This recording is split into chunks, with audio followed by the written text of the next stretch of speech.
what we're going to need is a Pentium 4 board and a Pentium 4 processor. The first thing we want to do is take our motherboard and lift the lever on the socket. Now if we look at the Pentium 4 processor, there is one pin missing in the corner. Okay, make that 2.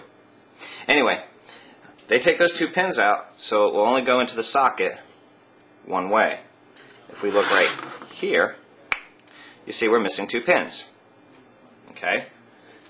So what you want to make sure of is that when you install this CPU with the 2 missing pins, you want to make sure the 2 missing pins lines up with the part of the socket that is also missing 2 pins. Now these pins on a Pentium 4 processor are very, very thin. They're like the hairs on my arm. See? Okay. Anyway, you want to make sure none of them are bent, because if any of them are bent, as soon as you drop in the socket, if you just push down on it this slightly, you will bend pins. A Pentium 4 processor should do nothing more than drop in the socket. Believe it or not, that's already in there. That easy. And then again, it's so small. How could it be any harder to put in?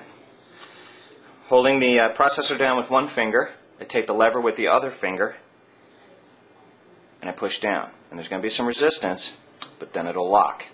Okay. Now the processor is locked into the socket.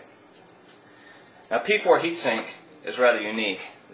This came out with the P4 processor. So unlike a socket A, it's not like a socket 370. It's not like a large version of socket 7. This is a whole new baby here. You'll see that your motherboard has a basket installed on it. It's got 4 little posts on it. And then this is actually attached through the board. So you got your little plastic rivets here.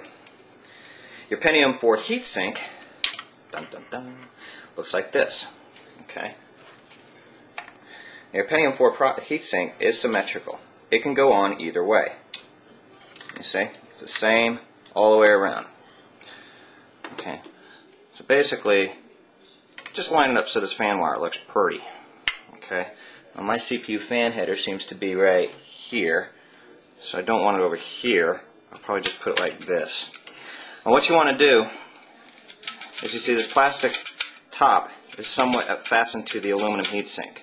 It's not a permanent fixture. It can come off, but it's on there when you get the CPU out of the box. Now all you want to do is line this up into the basket. Okay? And then drop it down ever so gently.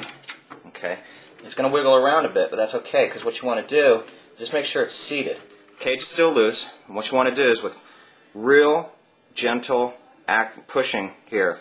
And I can't emphasize gentle enough, because I've had a lot of these plastic baskets come back broken because people just roughhouse with them. That's just not cool. Just snap it down. Okay? Real easy there. All 4 of the corners are now snapped down. You can pick up the board with the whole thing now. But it's not locked down yet. See, the heatsink isn't pressed up against the socket yet, or the CPU rather. So what we want to do now is take these 2 levers, and I try to cam them at the same time. Because I found that if you cam one, it puts tension on this side can pop off, or this side will break. So what I do is even tension. I'll do them both at the same time. That was easy. That was way too easy. See? And if it's anything but easy, you're doing something wrong. Plug my fan into the fan header there, I'm good to go.